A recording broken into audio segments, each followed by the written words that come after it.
एक खूबसूरत से जंगल में कालू कौवा और रूप सुंदरी कौवी रहा करते थे।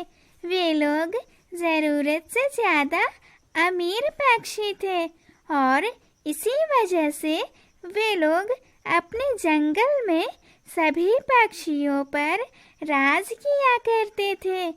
वे लोग को जो भी दूसरे पक्षियों के घर पसंद आ जाता था तो उससे वो घर छीन लेते थे और जो नहीं घर देते थे उन पर बहुत अत्याचार किया करते थे उन लोग।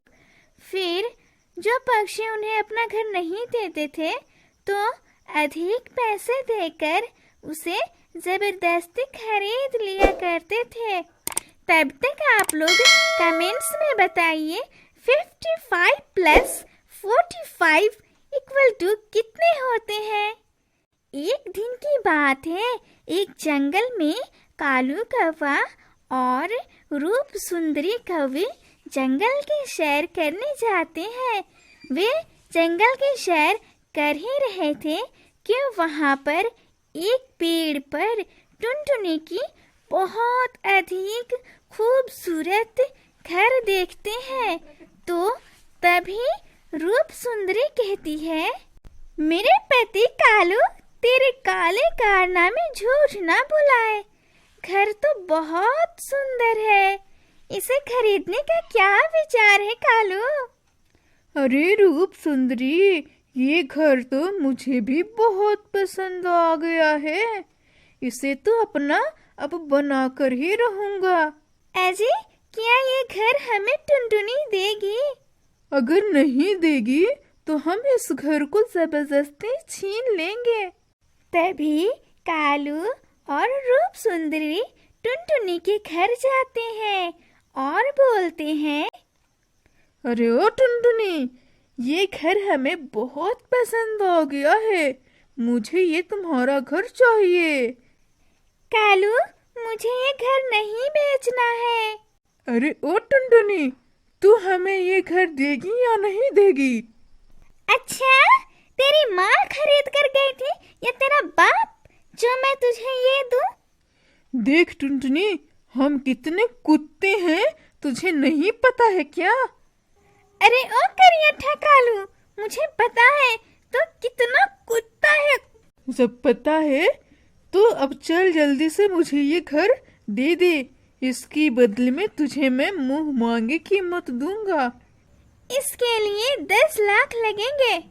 ठीक है, ये लो 10,000 रुपए और लेकर अभी चली जा, वरना मैं तुझे जान से मार दूंगा। इतना ही कहता है कालू कि टुनटुनी डर जाती है और वहां से पैसे लेकर रोते हुए टुनी के पास चली जाती है। टुनी, मेरी सहेली कालू कौवा ने मुझसे मेरा घर जबरदस्ती छीन लिया है, मैं बेघर हो गई हूँ टुनी, इसीलिए मैं तुझसे मदद मांगने आई हूँ। मुझे तुम अपने घर में कुछ दिनों के लिए रहने का ठिकाना दे दो। ये कालू का तो जंगल में अत्याचार बढ़ते ही जा रहा है। टुनटुनी, अब तू देख मैं इसका कैसे मजा चखाती हूँ। बस तू मार्केट से जाकर नकली गहने लेकर आ और उस गहने को हम लोग एक पेड़ पर चिपका देंगे, उसके बाद देखती जाओ क्या करती हूँ मैं। तभी टुनटुनी मार्केट से नकली गहने लाकर आ जाती है। टुनी और टुनटुनी मिलकर पेड़ पर वो नकली गहने चिपका देते हैं। तभी कालू और रूप सुंदरी जंगल में घूम रहे थे कि उन्होंने वो गहने का पेड़ दिखा। अजी कालू, ये देखिए गहनों का पेड़ है, ये अगर इसे हम खरीद लेंगे तो हमारी तो मौज ही मौज है। हाँ रूप सुंदरी, ये तो काफी अच्छा है, लेकिन ये गहने का पेड़ किसका है? ये मेरा पेड़ है, लेकिन मैं इस पर से गहने नहीं तोड़ती क्योंकि मुझे धन की कोई लालच नहीं है। अरे ओ टूनी, मुझे ये पेड़ चाहिए, तुझे मुंह मांगी कीमत दूंगा। नहीं नहीं, मुझे ये पेड़ नहीं बेचना है। टोनी, तुम तो इस पेड़ का कोई इस्तेमाल ही नहीं करती हो और तुझे गहने भी नहीं चाहिए, फिर तुम क्यों रखी हो? तुम मुझे ये गहनों का पेड़ दे दो, मैं इसके बदले में तुझे अपनी सारी दौलत दे दूंगी। ठीक है, पर इसके 20 लाख लगेंगे। ठीक है, मैं तुझे पैसे दे दूंगा। ठीक है, कल इसी समय पर आकर पैसे पहुंचा देना और ये पेड़ तुम्हारा हो जाएगा। तभी कालू और रूप सुंदरी ने अपने सारे पैसे देकर उस पेड़ को टूनी से खरीद लिया।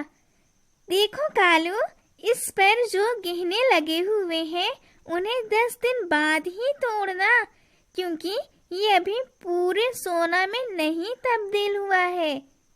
ठीक है टूनी, हम लोग 10 दिन बाद ही तोड़ेंगे इस पेड़ से गहने। तभी रात को टूनी और टुनटुनी अपना सारा सामान और सारे पैसे लेकर रात को बैलगाड़ी से दूसरे जंगल में चले जाते हैं। ऐसे ही 10 दिन गुजर जाते हैं और कालू कौवा और रूप सुंदरी कौवी उस पेड़ से सारे गहने तोड़कर सुनार के पास बेचने चले जाते हैं। अरे ओ कालू कौवा, तुमने मुझे बेवकूफ समझा है क्या? ये नकली गहने मुझसे बेचने आए हो? चलो निकलो यहाँ से। तभी कालू और रूप सुंदरी टूनी के घर जाते हैं, लेकिन वहाँ कोई नहीं था क्योंकि टूनी तो रात को ही भाग निकली थी। कालू जी, अब क्या करेंगे? टूनी ने तो हमारा चूना लगाकर चली गई। हमारे सारे पैसे। आपने देखा दोस्तों, जो जैसा करता है वो वैसा ही पाता है।